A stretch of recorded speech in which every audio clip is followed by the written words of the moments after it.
صرف اور صرف اسلام کو بدنام کرنے کی سازش ہے. سنی کو یا شیعہ کو یا اہل حدیث کو نہیں، اسلام کو بدنام کرنے کی سازش ہے. کیا ہوا؟ کیا پڑا ہے ہمارے پلے میں؟ دنیا کا کوئی ٹی وی چینل کھول کر دیکھیں، کوئی ریڈیو سٹیشن آن کریں، دنیا کا کوئی میگزین پکڑیں، کوئی اخبار پکڑیں، کس پہ رونا رویا جا رہا ہے؟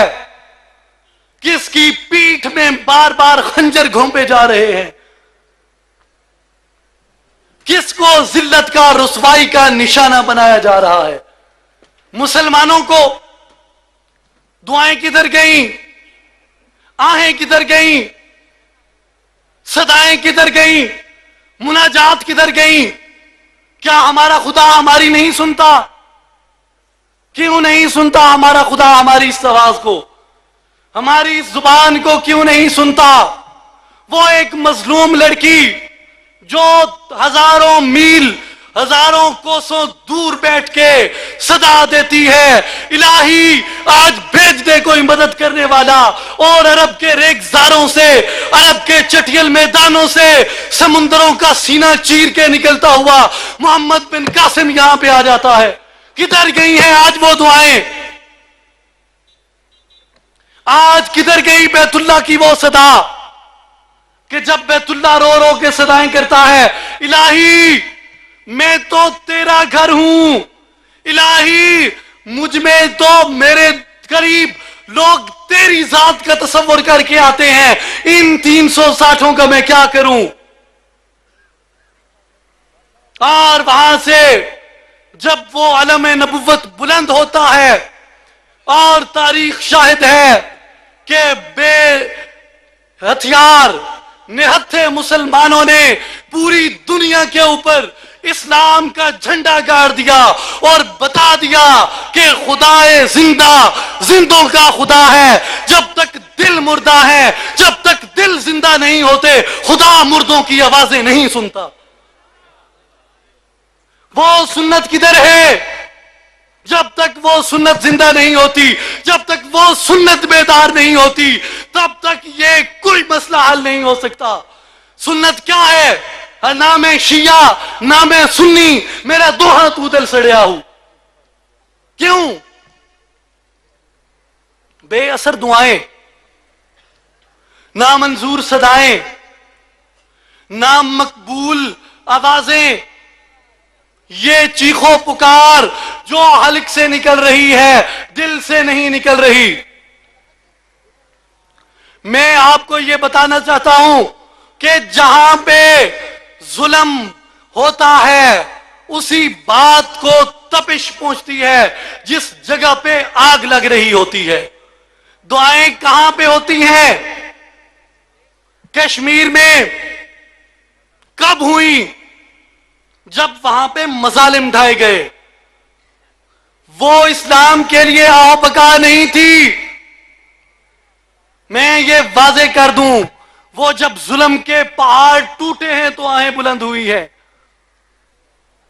آج دیکھیں لبنان میں، اگر میں یہ فرض کیا یہ کہہ دوں اور میں یہ بات کہوں تو ثبوت کے ساتھ کروں گا کہ ترکی از دا مسلم کنٹری، لیکن وہاں پہ دیکھیں کیا ہو رہا ہے.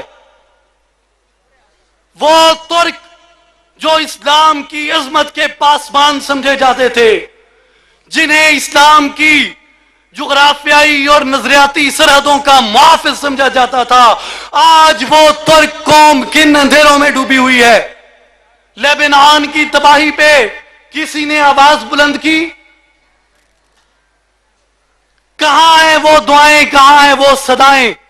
کیوں ہو ان میں تڑپ؟ جب دوسرے مسلمانوں پہ صدا عذاب پڑتا ہے تو یہ بے خوف پڑے ہوتے ہیں. اور میں آج صرف اس دھرتی کی حکومت نہیں جہاں میں کھڑا ہوں، میں پورے 57 اسلامی ممالک کا نقشہ کھینچ کے تاریخ کے اوراق سے یہ بات بتانا چاہتا ہوں کہ یہ آج اس کنارے پہ کھڑے ہیں کہ جہاں پہ ہلاکو خان کی تاتاری فوج بغداد کا محاصرہ کیے بیٹھی ہے، اور جب ابن القمی بغاوت پہ اترتا ہے اور وہ پیغام صلح لے کے خلیفہ وقت امیر المومنین کی بارگاہ میں جاتا ہے تو امیر المومنین کے ایک پہلو میں لڑکی بیٹھی ہے اور دوسرے ہاتھ میں امیر المومنین شراب کا جام پکڑ کے بیٹھے ہیں. جب ابن القمی آ کے مزدہ صلح سناتا ہے تو امیر المومنین جب قلعے سے باہر نکلتے ہیں تو تاریخ کے اوراق دیکھیں, شہزادہ ابو بکر ولی عہد کا سر کاٹ کے امیر المومنین کو پیش کیا گیا کہ یہ لو اب یہ کھاؤ, یہ پیغام صلح تھا. یہ کس عمل کا نتیجہ ہے؟ آج ہم اسی دور سے گزر رہے ہیں کہ وہی تاتاریوں کا طوفان بدتمیزی, امریکہ کی 58 سالہ ناجائز اولاد اسرائیل, امریکہ یہودی لابی کا ایک ان کا ناجائز بچہ یہودیوں کے غلط نطفے سے پیدا ہوا, وہ امریکہ وہ تاتاری طوفان کی ترجمانی کر رہا ہے جو آج بھی سلطنت اسلامیہ کا محاصرہ کیے ہوئے ہے. افسوس کہ ہمارے حکمران ہی نہیں بلکہ ہماری عوام بھی, ہمارے دوسرے طبقے بھی آج وہی امیر المومنین مستعصم باللہ کی سنت زندہ کیے ہوئے ہیں. کہیں پہلو میں خود دوشے زائیں ہیں, کہیں ہاتھوں میں شراب کے جام پکڑے ہوئے ہیں. کہاں ہوگا ان کی صداؤں میں اثر, کہاں ہوگا ان کی دعاؤں میں اثر, اور کہاں رنگ لائیں گی ان کی مناجاتیں؟ میرے دوستو, مذہب نہیں, دین کی بات کرو, دین کی بات کرو. نہ میں شیعہ نہ میں سنی, میرا دو ہاتھوں دل سڑیا ہوں. ارے مک گئے پینڈے سب خشکی والے جداں دل دریا وحدت وچ وڑیا ہوں.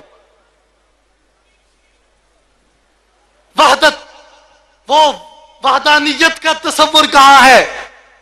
دریائے وحدت میں کتنے لوگ ہیں جو آج غوطہ زن ہیں, کتنی جماعتیں ہیں, کتنی تحریکیں ہیں, کتنی تنظیمیں ہیں, کتنے سیٹ اپس ہیں جو آج دین کے لیے کوشاں ہیں, جو آج دین کے نام پہ, جو آج مذہب کے نام پہ, جو آج اسلام کے نام کو بلیک میل کر رہے ہیں. میں پوچھتا ہوں کتنی تحریکیں ہیں جو اللہ کی وحدانیت میں غرق ہو جانے کا درس دے رہی ہیں؟ دیکھیں میرے دوستو, یہ آج کے اس پرفتن دور میں, قحط الرجال کے اس دور میں کہ جب کوئی بھی طالب مولا نہیں رہا, اس دور کے اندر یہ کتنا بڑا انعام ہے میرے مرشد کریم کا کہ انہوں نے اس جماعت کی بنیاد رکھی, اس تحریک کی بنیاد رکھی, اس ایک انقلاب کی بنیاد رکھی جس کی دعوت بھی یہی ہے, جس کا مشن بھی یہی ہے کہ آؤ پہلے جاہدو فی اللہ کرو, اس کے بعد جاہدو فی سبیل اللہ ہوگا. یعنی آؤ پہلے اللہ کی طرف جہاد کرو, پھر اللہ کے راستے میں جہاد ہوگا.